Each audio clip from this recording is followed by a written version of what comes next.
Եկեք մի անգամից կարդանք առաջի Կորինթացիների 10-րդ գլուխը 14-ից մինչև 22 համարը եւ որոշակի տեղեկություններ կտամ, որպեսզի այս պատգամը սխալ չընկալենք։ Կարդանք. Դրա համար իմ շատ սիրելիներ, փախեք կռապաշտությունից։ Ձեզ հետ խոսում եմ ինչպես իմաստունների հետ։ Ինքներդ դատեցեք, ինչ որ ասում եմ։ Օրհնության բաժակը, որ օրհնում ենք, հաղորդություն չէ, Քրիստոսի արյան։ Այն հացը, որ մենք կտրում ենք, հաղորդություն չէ Քրիստոսի մարմնին։ Մենք շատեր լինելով մեկ հաց եւ մեկ մարմին ենք, որովհետեւ բոլորս էլ հաղորդ ենք այն մեկ հացին։ Նայեցեք մարմնավոր Իսրայելին, չէ որ նրանք, որ ուտում են զոհից, մասնակից են զոհասեղանին։ Հիմա ինչ ասեմ, միթե կուռքը մի ինչ-որ բան է, կամ կուռքերին զոհաբերված է մի ինչ-որ բան, բայց ես ասում եմ, եթե այն, ինչ հեթանոսները զոհում են, դևերին են զոհում, եւ ոչ թե Աստծուն, իսկ ես չեմ կամենում, որ դուք հաղորդ լինեք դևերին։ Չեք կարող խմել եւ Տիրոջ բաժակից եւ դևերի բաժակից, չեք կարող մասնակցել եւ Տիրոջ սեղանին եւ դևերի սեղանին,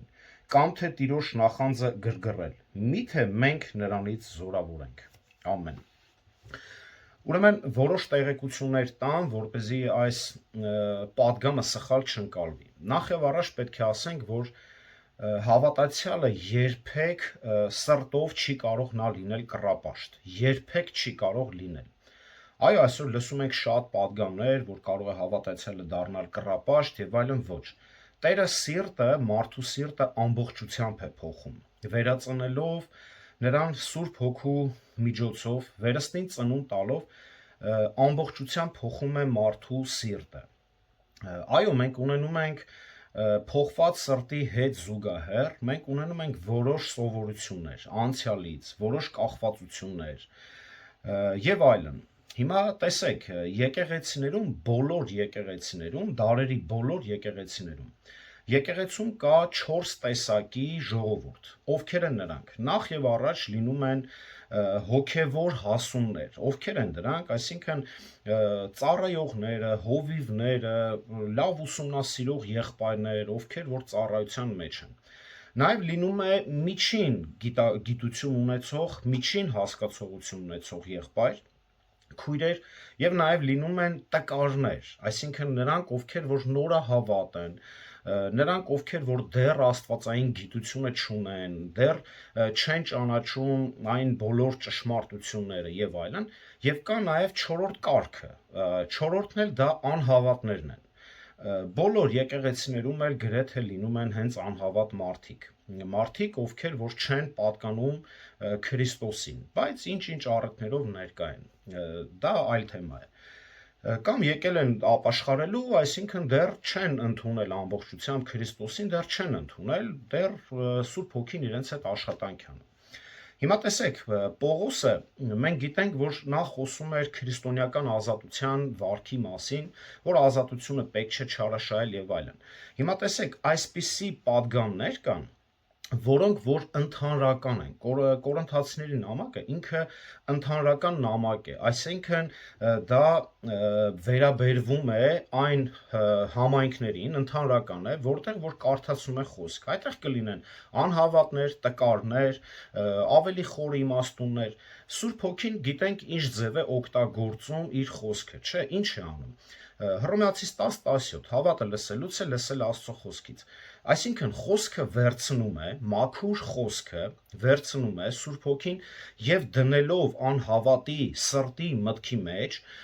տալիս է մարդուն հասկացողություն, իմաստություն եւ վերածնում է նրան։ Այո, մենք այդ process-ը չենք կարող ամբողջությամբ շատ մանրակրկիտ բացատրել, բայց որ գիտենք, որ Սուրբ Հոգին մարդուն վերածնում է միայն մաքուր խոսքի միջոցով, դա հստակ է։ Հիմա այս падգամի մեջ Պողոս առաքյալը կարող է նա խոսալ ընդհանրական, կարող է առաջի հայացքից տպավորություն լինել, որ մեկը կասի անհավատներին է միայն ուղված այս խոսքը, մեկը կարող է ասի չէ հենց հավատացյալներին, բայց այստեղ պետք է իմանանք հենց հետևյալը, որ Պողոս առաքյալի այս նամակը հենց ուղղում է մարդիկ, ովքեր որ արդեն ունեն հոգևոր հասկացողություն, որպեսզի նրանք կարդան, ընթերցեն եկեղեցում, Այն հավատացյալը, ովքեր որ անում են այսպիսի սխալներ, որ այսինքն ոչ թե գիտակցված մեղքեր են գործում, այլ անգիտակցաբար ինչ որ արարողություններ են մասնակցում, որտեվ մենք տեսնում ենք այս Կորինթացիների մեջ կային մի մեծ բազմություն անգամ, որ այս մարդիկ այսպես էին մտածում, նաև դե հա ինչ անենք, հա հավատացյալ եմ, ընդունում եմ Քրիստոսին, բայց դե ոչինչ, դե հա կեթամ հիմի իմ բարեկամ, նա օրինակ հոպարից տեղ է, նա հիմի գնացել է զոհաբերություն անում, ուղղակի մասնակցում եմ, ուրիշ ոչ մի բան, այսպես էին մտածում։ Եվ կային նաև մարդիկ, որոնց կարար նաև այս падգամը անհավատ, հա, որ դեռ չէին ընդունել, օգնի, այսինքն մարդկանց դարձի գալու համար։ Մոտավորապես կարճ տեղեկություն տվեցի, որ այս նամակը ճիշտ ընկալենք։ Հիմա անցնենք փոքր ինչ հիշենք, ինչ էր կատարվում մեր անցած քարոզներում։ Ուրեմն 1-ից 13 համարներում մենք արդեն ուսումնասիրեցինք, տեսանք, որ Պողոսը հիշեցնում է հայրերի պատմությունը, հայրերի մեղքերը եւ հորդորում է, որ նույն կերպ չապրեն եւ նույն սխալները չգործեն։ Ասելով, որ փորձությունները գալու ժամանակ խուճապի պետք չէ մատնվել եւ ընկնել ինչ-որ մեղքերի մեջ, այլ իմանալ, որ փորձությունները մեր ուժերից վեր չեն եւ կարող ենք հաղթահարել այն Քրիստոսով, որովհետեւ փորձություն տվողը նաեւ ելքնել է տալիս փորձությունից դուրս գալու։ 14-15 համարներում արդեն տեսնում ենք, որ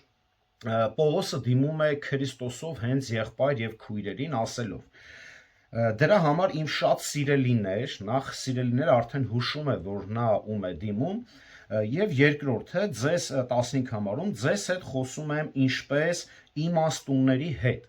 Ինքներդ դատեցեք ինչ որ ասում եմ։ Այստեղ արդեն մեզ հուշում է, որ այս խոսքը տալիս է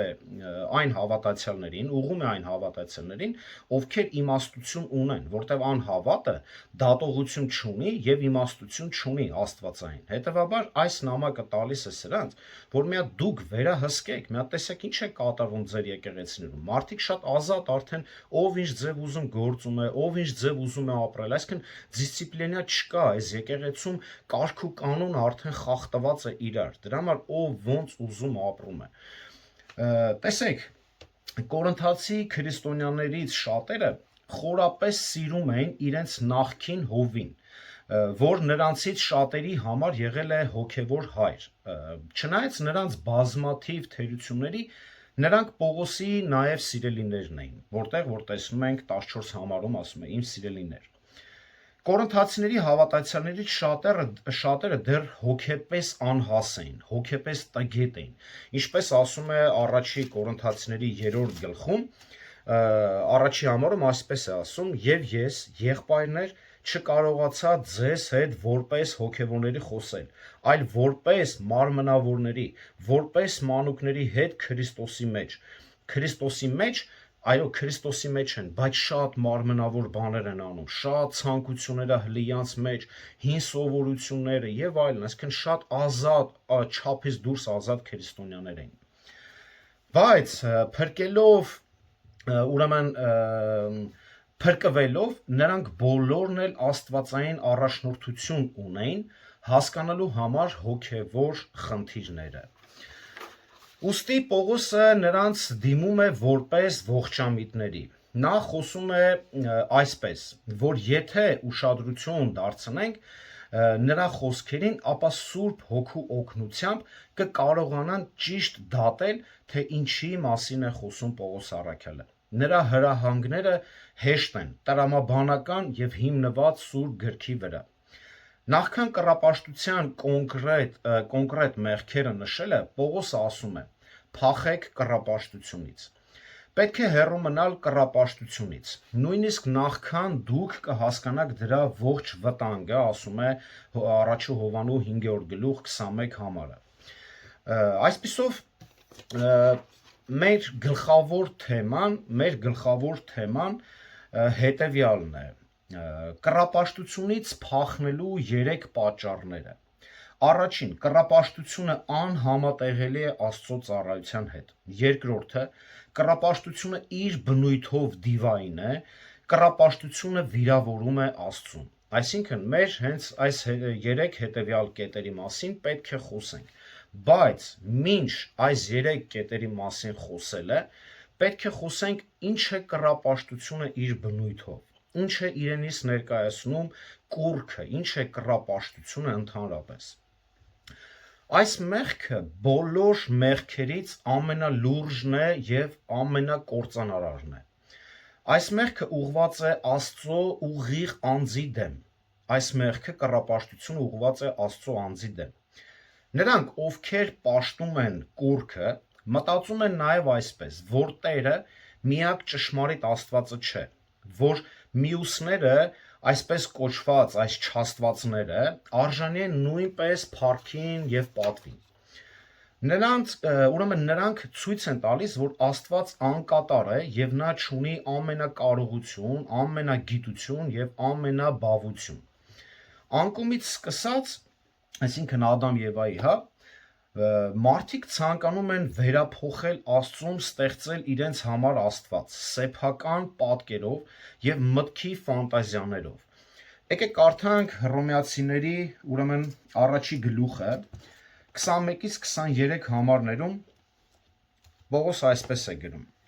որովհետև Աստծուն ճանաչելով նրան որպես Աստծու չփառավորեցին, ոչ էլ շնորհակալ եղան, այլ իրենց դատողությունների մեջ ունայնացան և նրանց անմիջ սրտերը խավարեցին, իրենք իրենց իմաստուն համարելով հիմարացան և անեղծ Աստծո փառքը փոխարինեցին եղծանելի մարդու, թռչունների, չորքոտաների և սողունների պատկերի նմանության հետ։ Այո, անկում ապրած սիրտը մարդու այսպիսի խավար է հենց կրում իր մեջ։ Կռապաշտությունը շատ ավելի լայն հասկացողություն է, քան պարզապես երկրպագել ինչ-որ կուռքի կամ նրա առջև խունկ ծխելը։ Ցանկացած առարկա կամ գաղափար կարող է կուռք լինել, փիլիսոփայություն կամ սովորություն, գործողություններ, սպորտ, գումար և այլ բան կարող է դրանք կուռքեր լինեն, եթե սա մեր առաջին մտահոգությունն է սրտի։ Այն բանը, ինչը մեզ ստիպում է ավելի քիչ մտածել Տիրոջ և նրա խոսքի մասին և նվիրվել նրան, ապա դա հենց կռապաշտություն է։ Յուրաքանչյուր բան, եթե քեզ ստիպում է, որ դու խոսքի մասին շատ մտահոգված չլինես, խոսքի վերաբերյալ սեր չունենաս, Աստծո հանդեպ, դա արդեն ինքը քեզ գցել է կռապաշտության մեջ, դու արդեն ապրում ես կռապաշտության մեջ, որը որ դու տեղյակ չես։ Տեսեք, նորից ուզում եմ շեշտադրեմ, վերստին ծնված մարդը, Սուրբ Հոգով լցված մարդը, նա չի կարող սրտով կռապաշտ լինել, սրտով ծառայել ինչ-որ բանի։ Կարող է ունենալ սովորություն և գիտեք, կողքի հայացքից նայվի որպես կռապաշտություն։ Բայց, ինչպես ասացի, սա նաև ոչ թե մենք խոսում ենք հիմա մեր ներկա գտնվողների հետ, այլ նաև մարդիկ կան, որ մեզ անգամ հետևում են, գիտեք, on-line տարբերակով, որոնց համար կարող է նաև օգտակար լինել մարդիկ, ովքեր որ դեռ վերստին ծնունդ չունեն։ Ուրեմն, Աստվածաշնչի Աստծուց բացի ուրիշ Աստված չկա։ Եսայի 48-րդ գլուխ 11 համարում այսպես է ասում Աստված. Ես իմ փառքը ուրիշին չեմ տա։ Ես իմ փառքը ուրիշին չեմ տա։ Եվ Մովսեսը այսպես է գրում, ուրեմն Ելից 34-ի 14-ում։ Կարդանք. Քանի որ ոչ մի ուրիշ փոքրատառով Աստծո չես երկրպագելու, որովհետև Տիրոջ անունը նախանձկոտ է, նախանձոտ Աստված է նա։ Այնուամենայնիվ, աշխարհը պաշտում է կեղծ աստվածներին, իսկ հռոմեացիներին գրում է Պողոս առաքյալը Հռոմեացիների առաջի գլուխ 21 համարում, քանի որ Աստծուն ճանաչելով նրան որպես Աստծու չփառավորեցին կամ գոհություն չհայտնեցին, այլ իրենց մտածումների մեջ ունայնացան և նրանց անմիջ սրտերը խավարեց։ Փաստորեն հրաժարվելով ճշմարիտ Աստծուն երկրպագելուց, մարդիկ սկսեցին իրենք իրենց համար կուռքեր ստեղծել, ինչպես թռչունների, կենդանիների տեսքով, գրում է Հռոմեացիների 23 համարում։ Եվ 24 համարում ցույց է տալիս հետևանքը, եկեք կարդանք, 24 համարում հետևանքն է ցույց տալիս։ Դրա համար էլ Աստված ըստ իրենց սրտի ցանկության նրանց պղծության մատնեց, որպեսզի իրար մեջ իրենց մարմինները անարգեն։ Ինչ արեց։ Այն բանը, որ նրանք ճանաչելով Աստծուն սկսեցին չերկրպագել, Աստված նրանց սրտի ուզածի պես տվեց եւ թույլ տվեց, որ նրանք ընկնեն պղծության մեջ։ Քանի որ նրանք հրաժարվեցին երկրպագել ճշմարիտ Աստծուն, Աստված նրանց սրտի ուզածով տվեց։ Հիմա կեղծ երկրպագության արդյունքն այն էր, որ Աստված մարդկանց հանձնեց իրենց մեղքին եւ դրա հետևանքին։ Սարսափելի բան է, պատկերացնում եք, մեղքը այնքան տիրացավ մարդու սրտին, որ տեսեք 32 համարում Պողոս ինչպես է նկարագրում, որոնք անգամ տեսեք գիտենալով Աստծո դատաստանը, թե այդպիսի բաներ անողները մահվան են արժանի, ուշադիր, ոչ միայն անում են այսպիսի բաներ, այլ անողներին էլ հավանություն են տալի։ Տեսնում եք, այսինքն չպաշտել քո պաշտամունքը, հավատքը, հույսը, չլինել ճշմարիտ Աստծուն, հետևանքը հենց այսպես էլ հանգենում է։ Այսինքն մարդիկ արդեն ինչը իրանց ամբողջ էությամբ պղծվում են, իմանալով անգամ դատաստանը։ Տեսեք, հիմա էլ մենք ինչքան ենք չէ խոսում, որ այս բան անողը դատապարտվում է, մահվան է արժանի, բայց տեսեք, այսինքն այս մարդկանց սրտերը արդեն խավարած է, ել չեն հասկանում։ Ու շարունակում են հավանություն տալ հենց իրենց նմաններին։ Ուրեմն մարդը միշտ Աստծո կարիք ունի։ Ուշադիր կխնդրեմ լինեք, հա։ Մարդը միշտ Աստծո կարիք ունի, բայց երբ ճշմարիտ սրտով, ճշմարիտ Աստծուն չի ուղված իր երկրպագությունը, գոհունակությունը, աղոթքը, ապա նա իր համար կստեղծի աստվածներ իր մտքով, իր ձեռքով, ոտքով։ Մարդը, գիտեք, միշտ նեղության մեջ ընկնելուց ինչ որ Աստված է կանչում։ Բայց եթե իր պաշտամունքը, այսինքն նա միշտ մարդ ունի այդ կարիքը, Աստծո կարիք ունի, ինչ որ այսպես են նկարագրում, ինչ որ գերբնականի, ինչ որ մի բանի կարիք ունի, այն որ տեսնում է մարդկային ուժերից վեր է, մարդը կամա թե ակամա ինչ որ Աստծո կարիք է զգում։ Բայց քանի որ եթե մարդը չի ճանաչում ճշմարիտ Աստծուն, նա այլ Աստված է փնտրում եւ այլ Աստծո է իր երկրպագությունն ուղղում։ Երբ մարդիկ մերժում են Աստծուն, իրենք իրենց համար կեղծ աստվածներ են ստեղծում։ Սա անկասկած այն է, ինչ Աստված արգելում է հենց առաջին պատվիրանում։ Կեղծ Աստվածը կարող է լինել կամ նյութական, կամ առասպելական, գերբնական ինչ-որ էակներ։ Նաև պետք չի զարմանալ, կեղծ աստվածները կարող են լինել բմբուլի, թելի, աչքի ուլունքի, նալի, փշի տեսքով։ Եվ հաճախ մարդիկ արգելելով նյութական բաները նույնիսկ չկասկածեք, որ դա նրանց համար Աստված է։ Ես հիշում եմ Հայաստանում մի ժամանակ աշխատում էի, ինձ մի մեծահարուստ ինչ-որ մի բան էր առաջարկում, որ արի աղջկաս հետ ծանոթացնեմ, իմ աղջիկը լավ բիզնեսներ ունի Լենինգրադում եւ այլն, ուրեմն ինչ է անում, բմբուլներից, թելերից, ինչ-որ բաներ է սարքում, այս մի տեսակ ինչ-որ մի դիզայնով, սա երջանկության բան է, երջանկություն է բերում։ Այս մեկը, չգիտեմ, ինչ-որ մի հատ հավի բմբուլը, ինչ-որ մի հատ կլոր օղակի մեջ դա սեր է բերում, այս մեկը փող, այն մեկը երջանկություն, ու ես այդ ժամանակ արդեն նոր սկսել եմ իմ հավատքի նոր չոչ էի անում արդեն, հա, այսպես, ես միանշանակ բոլորը մերժեցի, դրա համար եմ ես շեշտում, այո, կարող են այս կեղծ աստվածները նաև լինել բմբուլի, թելի եւ այլ պարագաների տեսքով։ Եկեք կարդանք Հոբը, տեսեք ինչ է գրում։ Հոբ 31-րդ գլուխ 24-ից 28 համարները։ Եթե հույսս դրել եմ ոսկու վրա,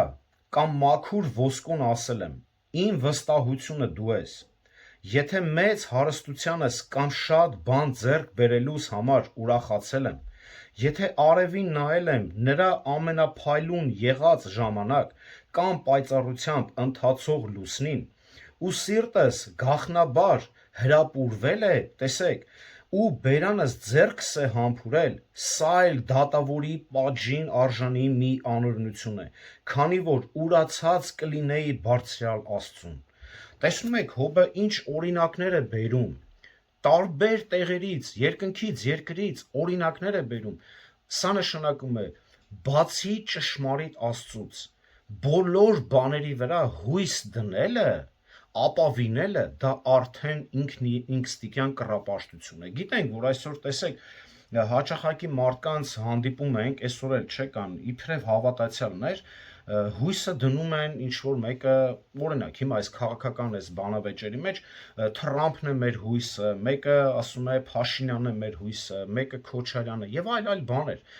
Սա նույնպես կռապաշտություն է։ Մենք գիտենք, որ Սաղմոսներում ասում է, չէ, վայ այն մարդուն, որ հույսը դրել է մարդու վրա։ Այո, սա մարդու կերպարն է, ով հրաժարվում է կամ չի պաշտում ճշմարիտ Աստծուն։ Կամա թե ակամա նրա սրտում սկսում է հույսը դնել ինչ որ բանի կամ ինչ որ մեկի վրա, որն էլ կոչվում է կռապաշտություն։ Եթե դուք պաշտում եք այն, ինչ ունեք, եթե ձեր կյանքի կենտրոնում դնեք ինքներդ ձեզ անգամ ձեր ունեցվածքը կամ նույնիսկ ձեր իսկ կարիքները, ապա դուք մերժում եք ճշմարիտ Աստծուն։ Ոմանք իրենց համար գերբնական ուրեմն աստվածներ են հորինում եւ սա նույնպես անընդունելի է։ Հետևաբար, եթե մարդիկ պաշտում են սուտը գերբնական էակների, իրականում նրանք պաշտում են դևերին, որոնք անձնավորում են այս կեղծ աստվածներին։ Մենք ստեղծված ենք Աստծո պատկերով։ Մենք չենք պատկերված արծաթից, ոսկուց, քարից, հետևաբար մեր պաշտամունքը պետք է ուղղված լինի Արարչին, ով մեզ ստեղծեց հենց իր պատկերով։ Կռապաշտությունը գիտեք, որ լինում է տարբեր ձևերով։ Աստծո բնավորությունը խեղաթյուրելը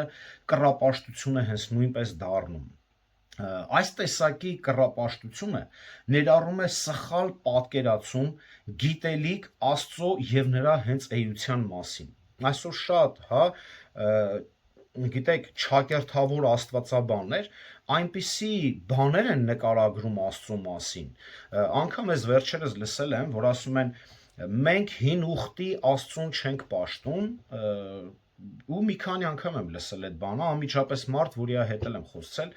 դա ճշմարիտ Աստված չէ, հին ուխտի Աստվածը շատ դաժան է, ես սիրում եմ նոր կտակարանի Աստծուն, նոր կտակարանի։ Այսինքն մարդիկ խեղաթյուրում են այն գաղափարը, մերժում են այն գաղափարները, որ տեսնում են հին ուխտում,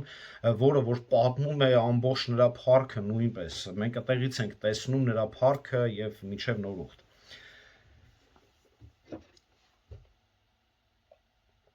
Ջոն Մակարտուրը այսպես է գրում. Մարդը մեղավոր է կռապաշտության մեջ, եթե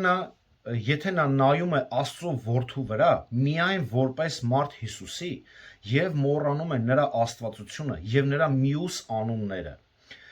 Մեջբերման ավարտը։ Նախ եւ առաջ նա Տեր Հիսուս Քրիստոսն է, երրորդության երրորդ անձը, այո նա մեր ընկերն է եւ մեր եղբայրն է, բայց ի վերջո ամենակարևորն այն է, որ նա մեր Տերն ու Փրկիչն է, որի մասին դե միանշանակ այս վարդապետությունը շատ խորն է, որն էլ հենց քայլ պատրաստում ենք, գիտեք, ասացի, որ բացատրենք նաեւ անգամ քրիստոսաբանություն։ Մենք մեղավոր ենք դառնում Աստծուն զրպարտելու մեջ, նույնիսկ երբ չենք վստահում հենց նրան։ Երբ մենք կասկածում ենք Աստծուն,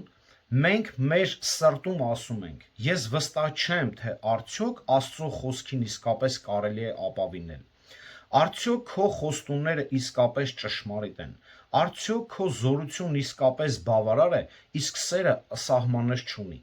Ճիշտ է, մենք միգուցե բառերով չենք արտահայտում, բարձրաձայնում, բայց մեր սիրտը արդեն սկսում է այդպես մտածել, եթե մենք չենք ապավինում Տիրոջը։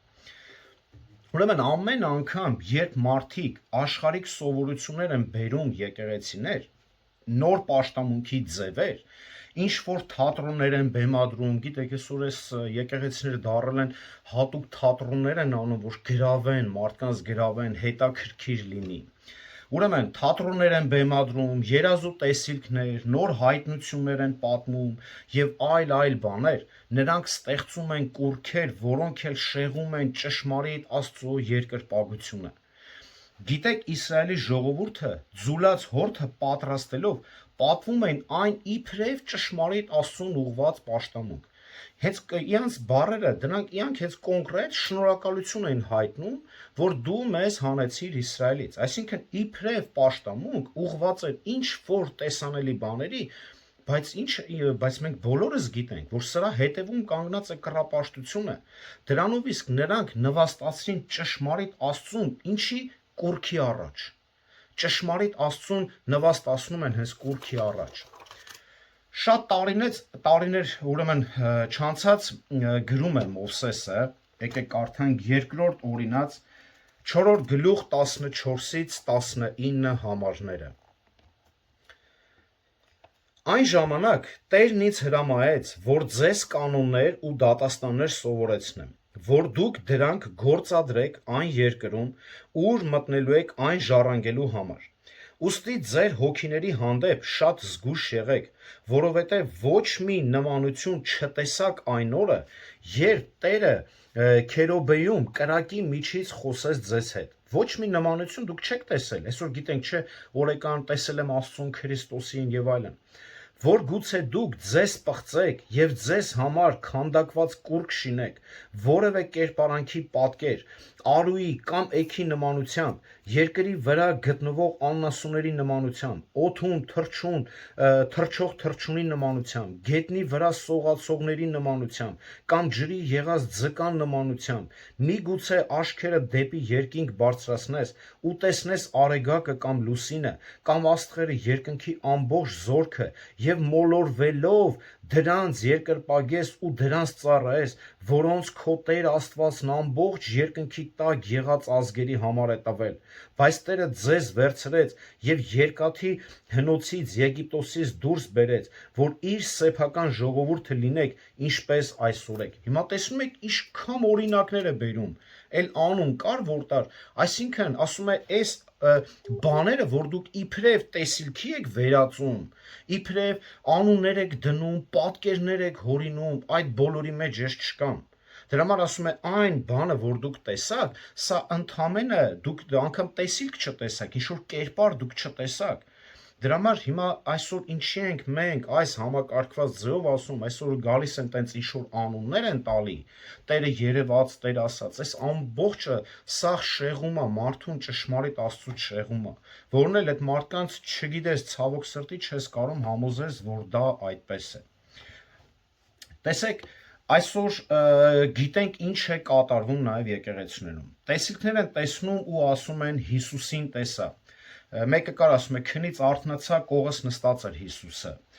Ինձ հետ զրուցեց, տարավ ինձ դժոխք, դրախք, հեքիաթներ եւ հեքիաթներ։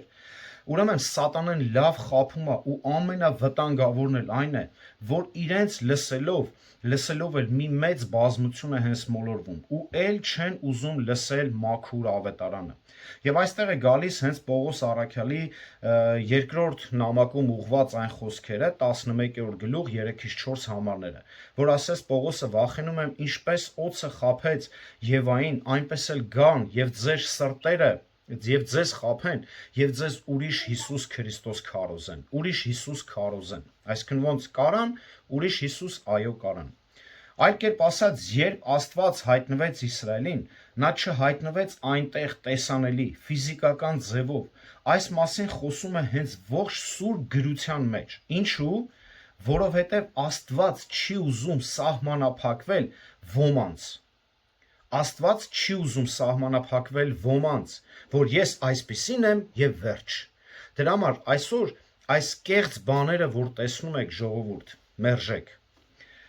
Լսած կլինեք, որ անգամ նկարագրում են Աստծուն, թե իբր այս տեսքն ուներ, այն տեսքն ուներ, այն գաղափարը, որ Աստված գահին նստած մորուքով ծերունի է ինչ-որ, բացարձակապես անընդունելի է եւ հակասում է հենց Սուրբ գրքի ճշմարտություններին։ Կռապաշտությունը չի սկսվում, գիտեք, քանդակագործի այդ մուրճից, դրանից չի սկսվում։ Կռապաշտությունը սկսվում է մտքից, սրտից է սկսվում։ Երբ մենք մտածում ենք Աստծու մասին, չպետք է մեր երևակայությանը զոր տանք եւ Աստծուն նմանեցնենք ինչ որ պատկերների։ ցանկացած կերպարի պաշտամունք կռապաշտություն է։ Սա ուրեմն ամենապրիմիտիվն է կռապաշտության այս տեսակը, որն այնքան հաճախ է ուրեմն դատապարտվել հենց 5 կտակարանում, երբ մարդն իր ձեռքով ստեղծում է պատկեր, այնուհետև երկրպագում է այն, խոնարհվում նրա առջև եւ աղոթում հենց նրան ասելով։ Ինչ է ասում։ Եսայի 44-ի 10-ը, որ ցախը վերցնում են, ջարդում են, դրա վրա ճաշ են պատրաստում, տաքանում են ու հետո այդ նույն ցախով ինչ են անում 17 համարը 44-ի 17-ը։ Իսկ ավելացածից այդ փայտից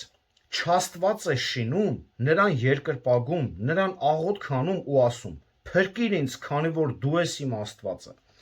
Տեսնում եք մարդու տեսակը։ Եվ այսօր գիտեք, պետք չի համեմատական չտանել, այո, պետք է համեմատական տանել։ Եթե մենք այսօր գիտենք ինչ է կատարում նաև մեր առաքելական եկեղեցիներում, ինչեր են անում այդ ամբողջը, փոքր ինչ կխոսենք։ Նույնիսկ Քրիստոսի այստեղ արձաներին եւ նրա այլ պատկերներին չի կարելի բարենպաստ անգամ վերաբերմունք ցուցաբերել, հույս եւ ակնածանք ունենալ։ Միայն Քրիստոսին պետք է երկրպագել ոչ թե նրա ենթականերին, որը մարդը ստեղծել է։ Ինչ էլ որ ասենք այս հարցում եւ ինչ էլ որ լինի մեր մտադրություններում, այս պատասխանները չեն ներկայացնում Հիսուս Քրիստոսին։ Աստված հոգի է եւ նրան, ովքեր երկրպագում են, պետք է երկրպագեն հոգով եւ ճշմարտությամբ, ասում է Հովհաննես 4:24 համարը։ Եթե Աստված ինքնին հոգի է, մենք ինչպես պետք է երկրպագենք։ Դրա համար այսօր ցուցադրական աղոթքներ եւ այլն, ոչ, դրա համար Հիսուս ասում էր մտի քո սենյակը, որ դու քո հոգին արդեն աղոթք անի, հոգով, հասկանալով, գիտակցելով։ Դրա համար Աստված հոգի է, մենք չպետք է վազենք ինչ որ տեսանելի բաների հետևից, որ այսօր լցված են, ինչ որ անպայման մի բան են ուզում տեսնեն, որ պաշտեն։ Դրա համար էլ հորդորում են, գնացեք, երազ տեսեք, տեսիլք տեսեք, տեսեք, զոռով մարդուն բերում գցում են կռապաշտության մեջ։ Սա է վարդապետությունը այսօրվա։ Դևերին երկրպագելը կռապաշտություն է։ Հիմա կարող է բոլորդ էլ ասեք, դե հա գիտենք, որ դևերին երկրպագելը կռապաշտություն է, բայց այն սերտորեն կապված է պատկերների պաշտամունքի հետ, որոնց հետևում դևերը հաճախ հենց թաքնվում են հենց դևերը։ Խոսելով մեծ նեղության մասին, Հովհաննես 9-րդ գլուխ, Հայտնություն 9-րդ գլուխը, մեծ նեղության մասին Հովհաննեսը կանխատեսեց այս ամենը եւ ասելով, Հովհաննես Հայտնություն 9-րդ գլուխ 20 համարը։ Եվ այն մարդիկ, որ չսպանվեցին այս հարվածներից, չապաշխարեցին իրենց ձեռքերի գործերից, որ այլևս չերկրպագեն դևերին, ոսկուց, արծաթից, պղնձից, քարից ու փայտից շինված կուռքերին, որոնք ոչ կարող են տեսնել, ոչ լսել, ոչ էլ քայլել։ Հրեշտակների երկրպագությունը նույնպես կռապաշտություն է։ Կողոսացիների 2-րդ գլուխ 18 համարում Պողոսը հետևյալն է գրում, 2-րդ գլուխ 18 համար։ Թող ոչ ոք ձեզ չզրկի մրցանակից, ինքնակամ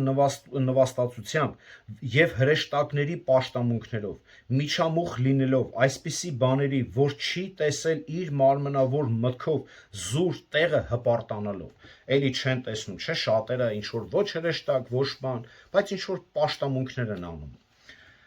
Եվ գիտենք, երբ Հովհաննեսը տեսավ հրեշտակին, ուզեց երկրպագել, հրեշտակը ինչ ասաց Հովհաննես առաքյալին։ Հիշում եք ինչ ասաց։ Եկեք կարդանք նույնպես, չէ, պիտի հերթականությունը մի փոքր պահենք, Հայտնություն ուրեմն 19-րդ գլուխ 10 համարում մենք տեսնում ենք, երբ որ տեսիլքի մեջ տեսնում է եւ այլն, 19-րդ գլուխ 10 համարը։ Եվ ես էլ ընկա նրա ոտքերի առջև, որ երկրպագեմ նրան, բայց նա ինձ ասաց. «Զորացիր, մի արա այդ բանը, քանի որ ես եւ քո եղբայրների ծառայակիցն եմ, որոնք Հիսուսի վկայություն ունեն։ Աստծուն երկրպագիր, որովհետեւ Հիսուսի վկայությունը մարգարեության ոգին է»։ Նաեւ գիտեք, որ այսօր մեր առաքելական եկեղեցին նաեւ ինչ ծառայություններ է անում, ինչ երկրպագություններ, Մահացածների երկրպագություններ։ Կարդանք Սաղմոս 106-ի ուրեմն 28-29 համարները։ 106-ի 28 և 29 համարները։ Նրանք Բել Գևորին հարեցին ու մեռածների զոհերը կերան, այսպես իրենց արարքներով նրան բարկացրին և նրանց վրա համաճարակ հասավ։ Տեսնում եք, այսինքն այս մարդիկ ինչ-որ զոհածների համար անգամ պաշտամունքներ էին անում, որը որ նույնպես այսօր տեսնում ենք առաքելական եկեղեցում։ Մենք նման մարդկանց չենք երկրպագում, անկախ նրանից, թե ովքեր են եղել նրանք, նույնիսկ Սուրբ գրքի հերոսները, Աբրահամ, Մովսես, Դավիթ, առաքյալներ կամ նույնիսկ Հիսուս Քրիստոսի Մայրամը, որն էլ առաքելական եկեղեցու պաշտամունքի հենց կենտրոնն է, սա կռապաշտություն է։ Աստծուց բացի այլ բանի հանդեպ քո սրտում երկրպագությունը, հավատարմությունը, նվիրվածությունը դա կռապաշտություն է։ Նաև ինչն է մարդուն սարքում կռապաշտ, փառասիրությունը, ցանկությունը, հարստությունը, մոլուցքը եւ այլ նման բաներ կարող են հեշտությամբ վերածվել հենց կուռքերի, որովհետեւ որտեղ Հիսուսն ասաց ձեր գանձն է, այնտեղ էլ նաև կլինի ձեր սիրտը։ Մատթեոս 6:21 համար։ Ագահությունը կռապաշտություն է նույնպես։ Նրանք, ովքեր ագահությամբ ցանկություն ունեն հարստություն կուտակելու, դա նյութապաշտություն է կոչվում, որն էլ այսօր ամենից շատ տարածված հենց կուռքերից մեկն է։ Եփեսացիների 5-րդ գլխում, եկեք կարդանք Եփեսացիների 5-րդ գլուխ, այսպես է ասում, 5:5-ը։ Քանի որ գիտեք, որ ոչ մի պոռնիկ կամ պիղծ կամ ագահ մարդ, որ կռապաշտություն է, ոչ մի ագահ մարդ, որ կռապաշտություն է, ժառանգություն չունի Քրիստոսի եւ Աստծո արքայության մեջ։ Ժառանգություն չունի։ Նաև Կողոսացիների 3:5-ը, Կողոսացիների 3-րդ գլուխ 5 համարը։ Ուստի սպանեցեք ձեր երկրավոր անդամները, պոռնկությունը, պղծությունը, անսանց կիրքը, չար ցանկությունը եւ ագահությունը, որ կռապաշտություն է։ Որ կռապաշտություն է։ Անզուսպ ցանկությունը կամ ցանկասիրությունը նույնպես կռապաշտություն է։ Պողոս ասաց. մարդկանց մասին, ովքեր գործում են որպես Քրիստոսի խաչի թշնամիներ։ Տեսեք ինչ ահավոր սարսափելի է, չէ՞ հնչում այս արտահայտությունը։ Քրիստոսի խաչի թշնամիները։ Կարդանք Փիլիպպեցիների 3-րդ գլուխ 18-ից 19 համարները։ Որովհետև շատերը, որոնց մասին հաճախ ասել եմ ձեզ եւ հիմա էլ լալով եմ ասում, որպես Քրիստոսի խաչի թշնամիներ են քայլում, նրանց վերջը կորուստ է, նրանց Աստվածն իրենց որովայնն է, իսկ փառքը իրենց ամոթը, որոնք երկրավոր բաներ են հենց մտածում։ Այսինքն երկրավոր բաներ մտածելը ցանկություն, այս աշխարհը, այս ժողովուրդ, այս ամբողջը կռապաշտություն է։ Մարդ ում ցանկությունները, մտքերը, ձգտումները ուղղված է մարմնական ախորժակի վրա, նույնպես կռապաշտություն է։ Կռապաշտությունը բերում է Աստծո վրեժը անհավատների նկատմամբ։ Եզեկիել 44:10 է ասում. կրելու են, ասում է, իրենց անօրենությունները, կրելու են դրանք այդպիսիներ իրենց անօրենությունները։ Մարմնական ցանկությունները տանում են կռապաշտության։ Եկեք կարդանք Գաղատացիների 5-րդ գլուխը։ Գաղատացիների 5-րդ գլուխ 19-ից 21 համարները։ Մարմնավոր բնույթի գործերը հայտնի են, ինչպես շնություն, պոռնկություն, պղծություն, անբարոյություն, կռապաշտություն, կախարդություն, ատելություն, կռիվ, չարակամություն, բարկություն, հակառակություն, երկպառակություններ, բաժանումներ, նախանձումներ, սպանություններ, հարբեցողություններ, անառակություններ եւ սրանց նման ուրիշ բաներ։ Նախապես ասում եմ ձեզ, ինչպես անցյալում զգուշացրել եմ, թե այսպիսի բաներ անողները Աստծո արքայությունը չեն ժառանգելու։ Այո, շատ խիստ է։ Դրա համար Աստված նախանցկոտ Աստված է եւ իր փառքը չի տալու, չի թույլ տալու, որ իր փառքը փոխարինի մեկը ինչ որ բանով։ Այո, ժամանակավոր կարող է։ Այո, կարող է ընկնել մեկը ինչ որ պղծության մեջ, բայց Աստված իր փառքը չի փոխի ոչ մի բանի հետ։ Մարդը կարող է ինչ որ ձգտումներ ունենալ, մարդը կարող է ինչ որ ցանկություններ ունենալ, եւ դա էլ հենց հանգեցնելու է պատժի։ Եվ տեսեք, Տերը հստակ ցույց է տալիս այս կռապաշտների վերջին կանգառը որտեղ է լինելու։ Հայտնություն 21:8-ը։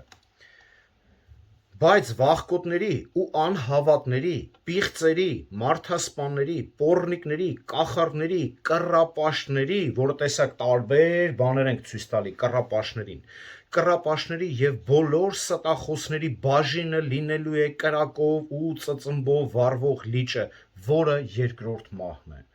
Այս սա էլ հենց լինելու է այսպիսի մարդկանց վերջին կանգառը, նախավերջինը չէ, վերջին կանգառը։ Այս ամենը հեռացնում է Աստծուց եւ նրա ուղիներից եւ ստիպում է հավատացյալին անգամ այսպիսի բաները խախտել երկնային հոր հետ իր հարաբերությունները։ Այո, մենք չենք սրտով պաշտում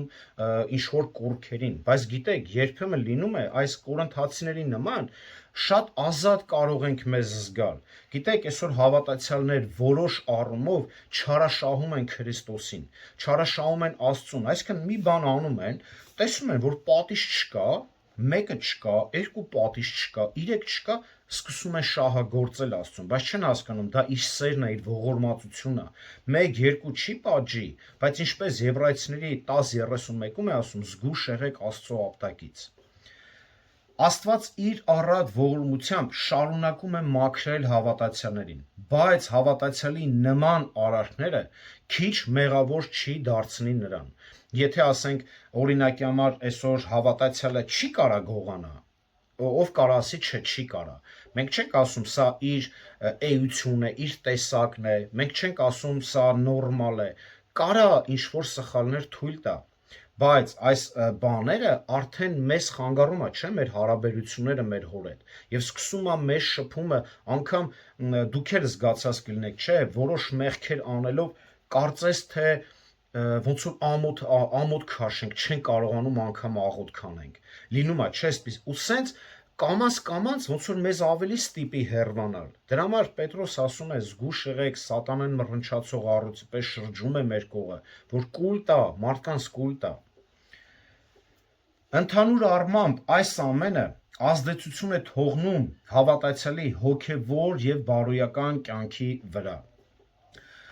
Այս ամենը կռապաշտություն է, որը որ թվարկում ենք, եւ ազդում է թե անհավատի եւ թե հավատացյալների վրա։ Դա անհավատին ավելի է հեռացնում Աստծուց, իսկ հավատացյալին ստիպում է խախտել իր երկնային հոր հետ իր հարաբերությունները։ Ոչ մի կուրք չի կարող օգնել մարդուն, չի կարող ներել, փրկել, հոգուն խաղաղություն տալ կամ լուծել խնդիրները։ Կուրքերը ոչ մի լավ բան չեն կարող տալ մեզ, մենք միայն նրան կարող ենք արձագանքել հետևյալ ձևով, որը գրված է Առաջի Կորինթացիների 14-րդ գլխի հենց վերջին հատվածում. փախեք կռապաշտությունից։ Միայն այս ձև փախնենք ուղակի կռապաշտությունից։ Այս նման բաներից մենք փախչենք։ Ուղակի տեսնելով մենք ունենք, Պողոսն ինչ է ասում 15-ում, մենք ունենք արդեն իմաստություն, ունենք գիտություն, եւ փախնելով հանդերձ նաեւ մեր կողի մարդկանց պատմենք այս ամենը, բացատրենք այս ամենը ինչ հետևանքներ կարող է կրել։ Որն էլ որ Պողոս հենց այս հավատացյալներին, հասուն հավատացյալներին, հասկացող հավատացյալներին կարծես հենց այս հորդորը տար, որպեսզի ընթերցվեր եկեղեցիների մեջ, որ մարդիկ հասկանային, մեկը դարձի գար, մեկը փախներ եւ այլն։ Հիմա 16-ից 22 համարներում դժվար չէ արդեն կռահել, թե ինչ է ուզում ասել Պողոս առաքյալը։ Այսքան մեկնաբանությունները, թե եթե մենք խոսացինք կռապաշտություն եւ այլն։ Այստեղ հենց Պողոսը 3 պատճառ է բերում, թե ինչու պետք է խուսափենք, ինչու պետք է փախնենք կռապաշտությունից։ Առաջին, որտեվ դա անհամատեղելի է Աստծո ծառայության հետ, դա իր բնույթով դիվային է, եւ երրորդը, դա վիրավորական է Աստծուն, վիրավորում է Աստծուն։ Հիմա խոսանք առաջին կռապաշտությունը անհամատեղելի Աստծո ծառայության հետ։ Հրեական զատկի տոնին ավանդաբար խմում էին 4 բաժակ գինի։ Սա իրենց մոտ ավանդույթ էր, բայց Հիսուսը երրորդ բաժակը բարձրացրեց եւ ասաց. «Սա է իմ արյունը»։ Մարկոս 14-րդ գլուխ 23-ից 24 համարներում։ Եվ այս բաժակը դարձավ Տիրոջ ընթրիքի հենց խորհրդանիշը։ Ասես Տերն առանձնացրեց այս գավաթը ի նշան հատուկ գոհություն, ապա տվեց նրանց իր աշակերտներին, ասելով 26-27 համարը վերցրեք եւ խմեք։ Քրիստոնյաների համար սա օրհնության գլխավոր բաժակն է,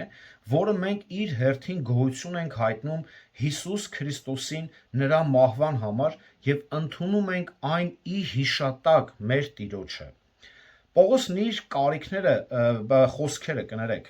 Պողոսն իր խոսքերը կառուցելու ձևից հեշտ է ենթադրել, որ դա Տիրոջ ընթրիքը հաստատված կանոն էր հավատարիմ քրիստոնյաների մեջ։ Ինչ է ասում. օրհնության բաժակը, որ օրհնում ենք, հաղորդություն չէ Քրիստոսի արյան։ Տիրոջ ընթրիքը հաստատված կանոն է, որը Տերը պատվիրել է մեզ հիշել իրեն եւ այն կատարած զոհը, որը որ ինքը կատարեց Ղուկաս 22:19։ Սա հաղորդակցություն է Տիրոջ եւ նրա ժողովրդի հետ։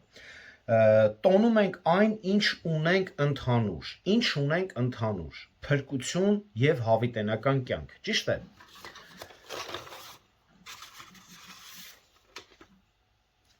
Սա արտացոլանքն է, ուշադիր, սա արտացոլանքն է կատարյալ ընկերակցության, որը մենք կունենանք երկնքում։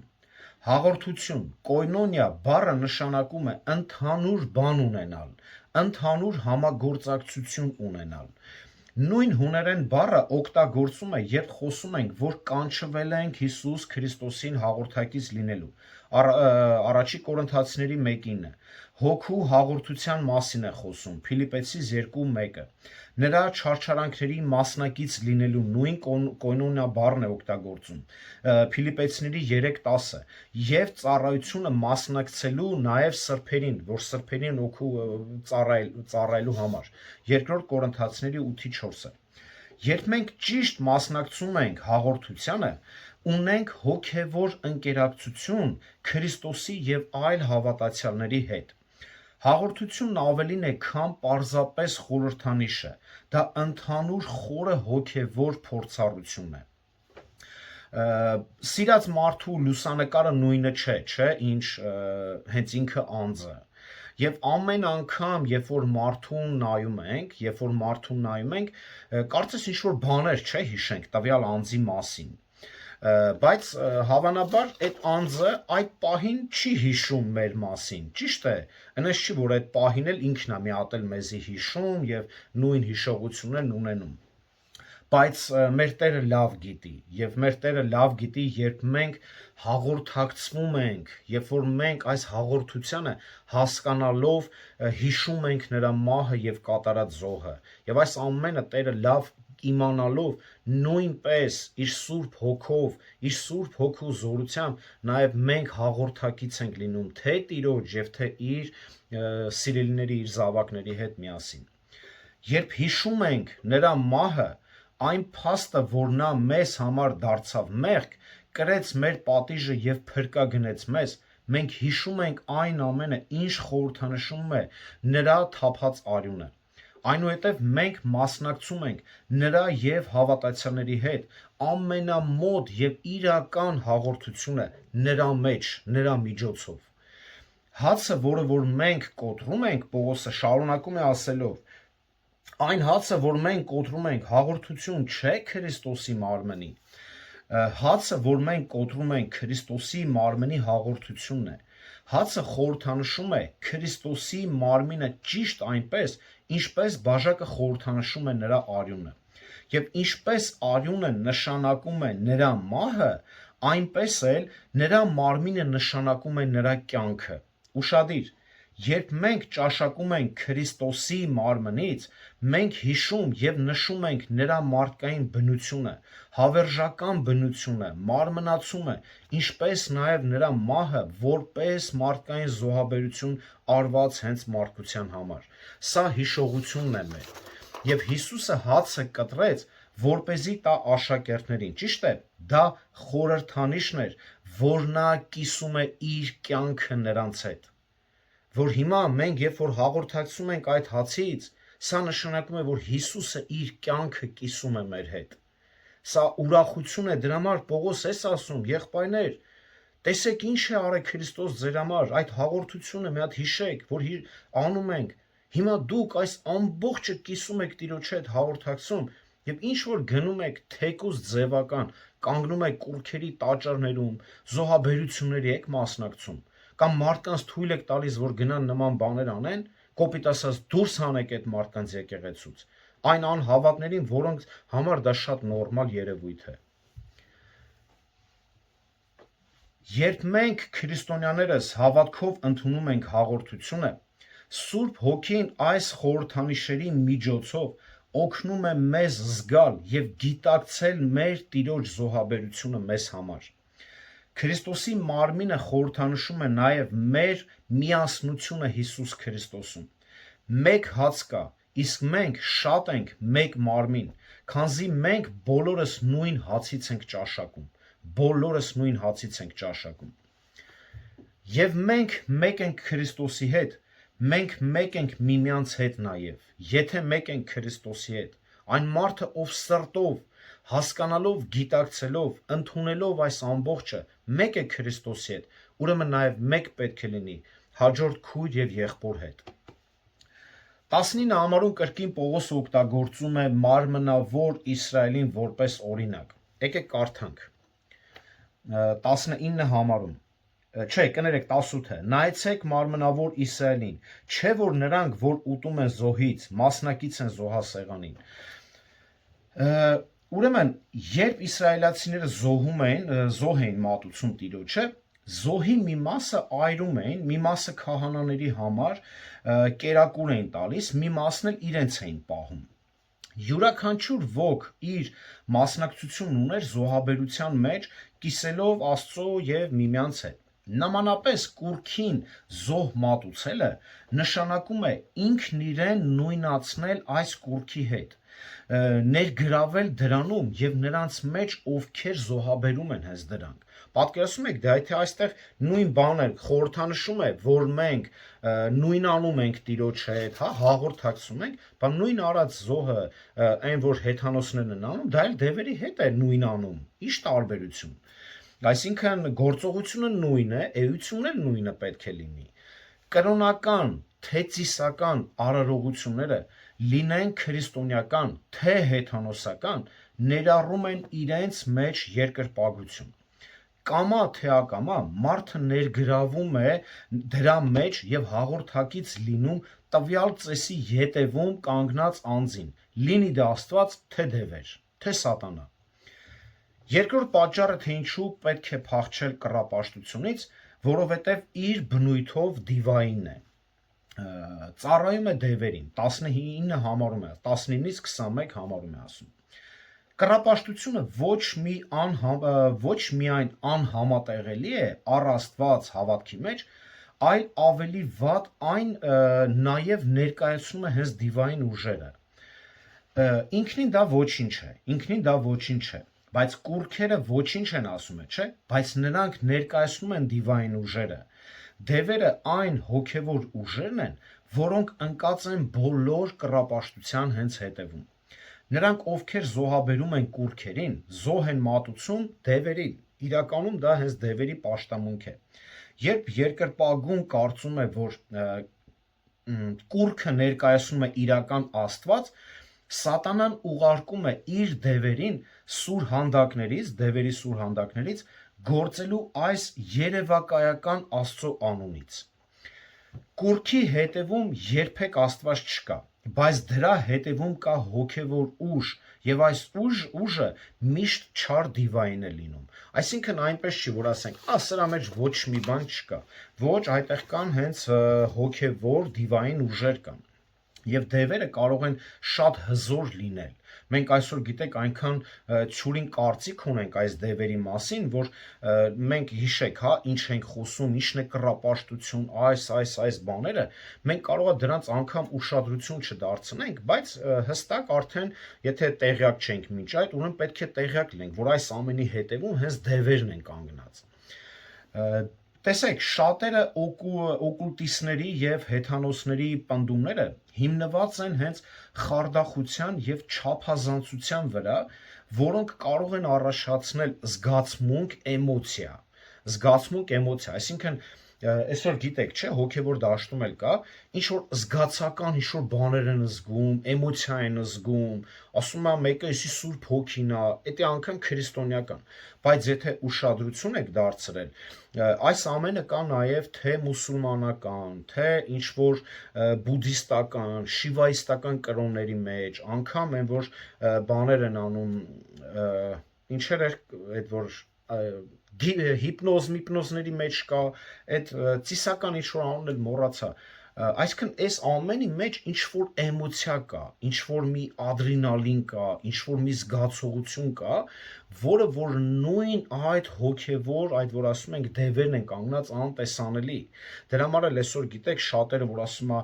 վայ ընդեղ բենիհիները թաչ են անում գնում են գետնին, ինչ-որ ազդեցություն են զգում, այս մարդիկ անունը վերագրում են Սուրբ Հոգի, բայց այդպես չի, այս ամբողջի հետևում կանգնած են դևերը, ամբողջի հետևում դևերն են կանգնած։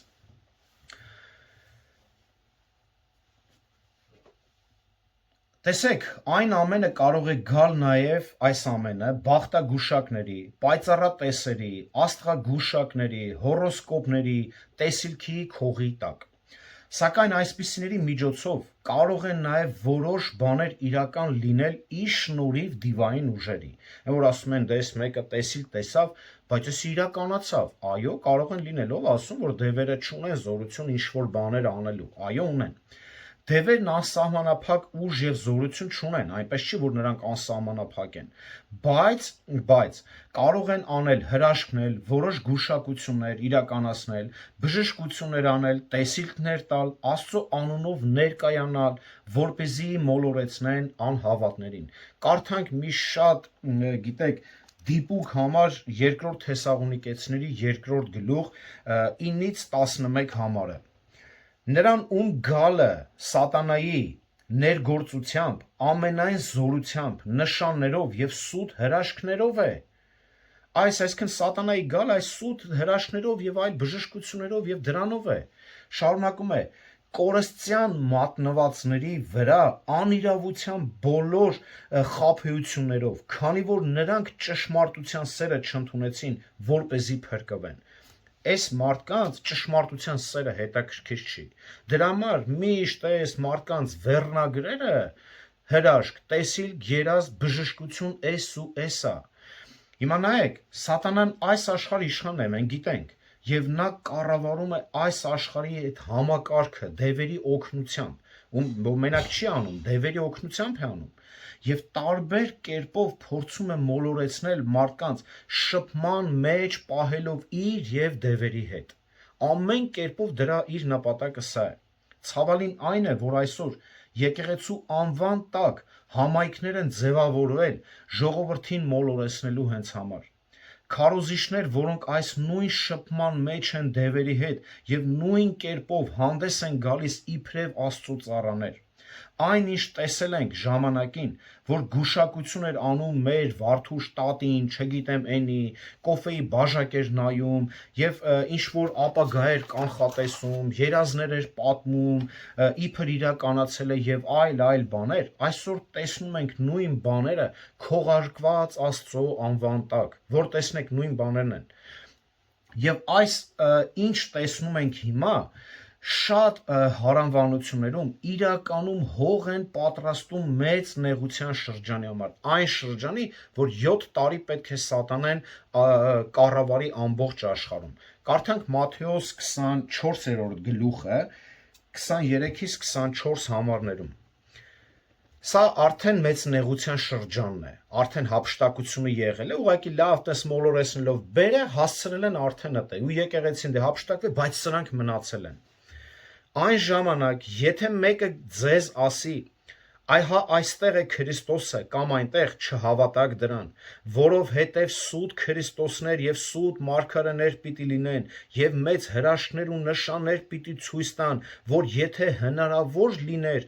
նույնպես ընտրյալներին մոլորեցնեն։ Այդ օր ընտրյալներ կան, չէ՞ դե պիտի փրկվեն։ Այսօր այս process-ը չեք տենում։ Այս նույն բաները այսօր չեք տենում։ Ես տենում եմ, վստահ եմ, մենք էլ ենք տենում։ Բայց ամենացավը չես կարող համոզես, որ դա ասում են չէ, դա Աստծո։ Ինչ ասենք։ Մովսեսն ասաց Իսրայելի մասին, որ նրանք բերեցին զոհեր դևերին ոչ թե Աստծուն։ Երկրորդ օրինաց 32-17-ը։ Կներեք, այն ուժերը, որոնց նրանք պաշտում էին, աստվածային չեն, բայց իրական էին։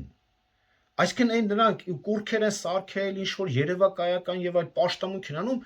նրանք աստված չէին, բայց իրական էին։ Բայց կային, բայց գործում էին, ինչ որ էներգիա են տալի, ինչ որ ադրենալին են տալի, եւ այս ամենի հետևում ով էր կանգնած։ Նույնպես սատանան էր կանգնած։ Նույն կերպ էլ այսօր շատերը գիտեն, թե Աստծուն են ծառայեն, բայց իրականում դևերի համար հրամաններն են կատարում։ Այս սա է ցավը, որ զգուշացնում ենք մեր քույր եղբայրներին, հավատացյալ, ովքեր իրանց կոչում են, ովքեր թեկուզ հավատացյալ չեն, բայց կոչում են, գոնե այդ մարդկանց զգուշացնում ենք, որ այս ամենի հետևում չար կա կանգնած։ Եվ սա ոչ թե Պողոսի միայն խորհուրդն է, այլ փաստի հայտարարությունն է ուղղակի։ Հիսուսը հասկացրեց, որ ոչ ոք չի կարող ծառայել երկու տիրոջը։ Մատթեոս 6-րդ գլուխ 24 համար։ Այո, մենք չենք կարող երկու տիրոջ ծառայել, կամ մենք մյուսին կսիրենք, կամ մեկին կատենք։ Հիմա ինչ է ստացվում։ Եթե այս մարդկանց ուղղվածությունը այդպիսի բաներն է, իրականում նրանք Քրիստոս չեն սիրում։ Դրա համար այ իրենց ասած, այդ դաժան, որ ներկայացնում են, հա, Աստվածը պետք չի։ Իրանք հենց ուզում են այնպիսի Քրիստոսի, որ իրանք կսիրի, կփայփայի։ Դրա համար այսօր սաղ եկեղեցիներում Աստված սեր է, խոսում են մենակ աստվածային սիրո մասին, այլ չեն խոսում Հուդայի ցեղից եկող առյուծի մասին։ Եկեք դառնանք մեկի համար նախանձախնդիր, իսկ մյուսին անտեսենք։ Մենք չենք կարող ներքուստ հաղորդակցվել Տիրոջ հետ եւ հետո շփվել դևերի հետ։ Բայց Կորինթոսում ոմանք փորձեցին հենց այդպես էլ անել։ Երկու տիրոջ էին ուզում ծառայել, բայց տիրոջ հետ ցավալին նրանց ընկերակցությունը ճիշտ չէր։ Այդ մարդկանց ընկերակցությունը ճիշտ չէր Աստծո հետ։ Նրանց պաշտամունքը ընդամենը կեղծավորություն էր։ Նրանք իրականում Աստծուն չէին պաշտում։ Երկակի խաղ էին խաղում։ Չգիտենք, միգուցե այս պատգամից հետո ոմանք դարձի եկան եւ այլն, բայց համենայն դեպս այսպիսի մարդիկ կային հենց համայնքում, որն էլ կարող էր իր մեծ եւ բացասական ազդեցությունը ունենալ հենց եկեղեցու մեջ։ Հովանեսը գրում է իր երկրորդ թղթում, Հովանու երկրորդ թուղթը 10-ից 11 համարներում։ Եթե մեկը գա ձեզ մոտ առանց այս վարդապետությունը բերելու, նրան մի ընդունեք ձեր տան մեջ եւ բարև մի ասեք անգամ նրան, ովքեր որ ճշմարիտ վարդապետությունը չունեն, ճշմարիտ երկրպագությունը չունեն, ճշմարիտ այս գիտելիքով չեն շարժվում, եթե այս մարդիկ կան, չէ, այսօր այդ Եհովայի վկաներ եւ այլն, բարև ասում եմ միտու, տունդ մի թող, 10-րդ համարը, եթե մեկը գա ձեզ մոտ առանց այս վարդապետությունը բերելու, նրան մի ընդունեք ձեր տան մեջ եւ բարև մի ասեք նրան, քանի որ նրան բարև ասողը հաղորդակից է դառնում նրա չար գործերին։ Տեսնում եք, ինչ խիստ է դատում Հովանեսը։ Նույնիսկ հյուրասիրություն ցուցաբերելը վերաբերմունքը կեղծ ուսմունք տարածողների նկատմամբ կհանգեցնի այս տեսակի ուսմունքների յետևում թաքնված դևերի ազդեցությանը։ Պատկերացնում եք, ինչի մասին է խոսքը, բայց եթե այո, բայց եթե գիտենք դու կեղծ ես ու ճիշտ ինչ որ ջեն վերաբերմունք ենք ցույց տալի եւ այլն, ինչ է ստացվում, ընդունում ենք նրան։ Ոչ, Հովհաննեսն ասում է, բարև միտու տունդ էլ մի թող։ Այսպիսի մարդկանց հետ մտերմիկ ընկերակցությունը եւ Աստծո հետ հաղորդակցությունը նույնպես անընդունելի է։ Եվ վերջապես երրորդ պատճառը եւ ավարտենք։ Երրորդ պատճառը, թե ինչու պետք է փախչել կռապաշտությունից, հետեւյալն է. կռապաշտությունը վիրավորանք է Աստծո համար։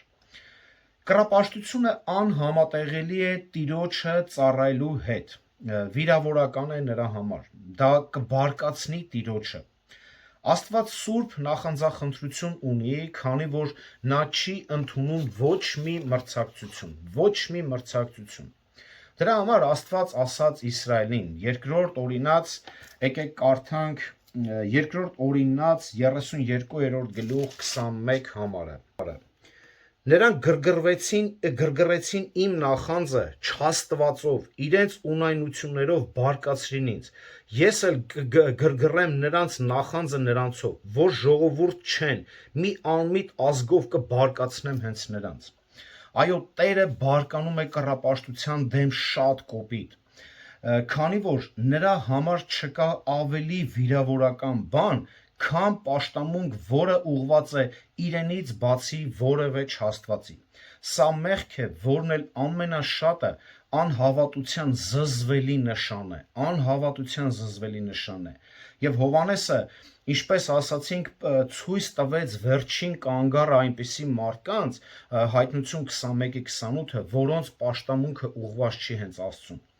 Եվ այստեղ Պողոսի ռետորական հարցը արդեն հասկանալի է դառնում, ինչ է ուզում ասել, ասելով, որ միթե մենք նրանից զորավոր ենք, հենց 22-րդ համարում։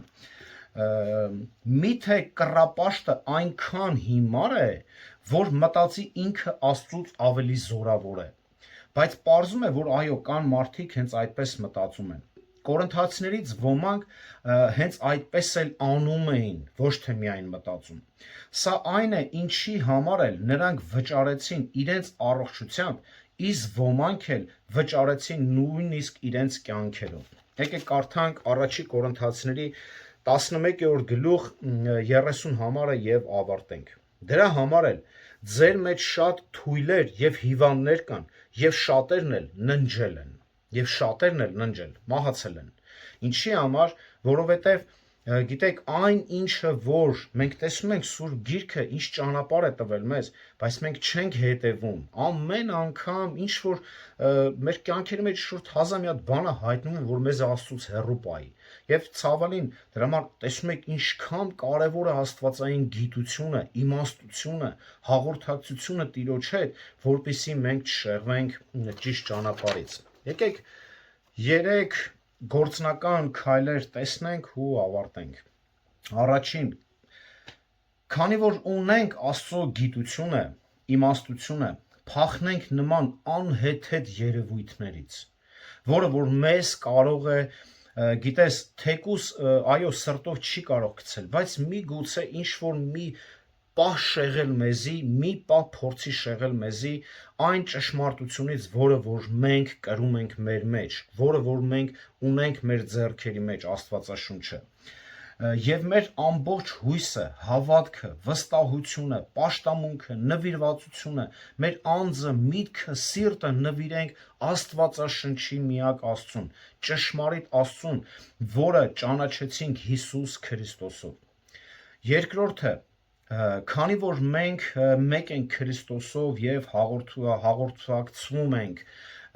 նրա եւ նրա սրբերի հետ, եկեք հեթանոսների արարողությունից մեզ ուղակի հեռու պահենք եւ հորդորենք այն մարդկանց, ում որ ճանաչում ենք, ովքեր որ ինչ-որ կախվածություններ ունեն, օգնենք ցույց տալ նրանց ճանապարհը, օգնենք նրանց հասկացնել, թեպետ եկեղեցու անդամներ չեն, դա նաեւ կլինի մեզ համար լավ առիթ Քրիստոսին քարոզել, շատ լավ առիթ է, որպեսզի տեսնենք մարդիկ այսօր մեկը ավտոյի մեջ աշկյուլունք է կրում, մեկը չգիտես ինչ-որ բաներ անում, օգնենք նրանց, դա մեզ համար լավ առիթ է ավետարան քարոզել եւ ցույց տալ այսպիսի պղծությունները եւ հերո պահենք եւ անգամ նրանցից, որտեղ իրականում այդ բոլորը ուրեմն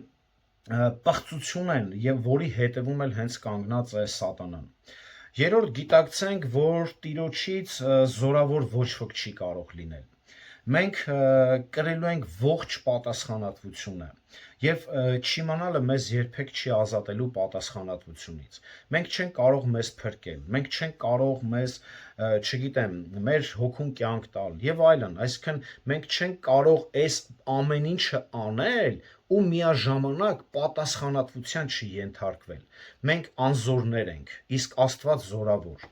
Սուրբ Գիրքը ցույց է տալիս, թե ում պետք է հավատալ, սիրել, ծառայել եւ հույսը դնել ում վրա, եւ ում պետք է ատել եւ փախչել դրանից։ Սուրբ Գիրքը բոլոր ճանապարհները ցույց է տալիս։ Այդ պատճառով էլ եկեք կարդանք եւ շարունակենք մեր ուսումնասիրությունը Աստվածաշնչից, որն էլ մեր միակ եւ ճշմարիտ ճանապարհն է։ Տերը օրհնի բոլորիդ։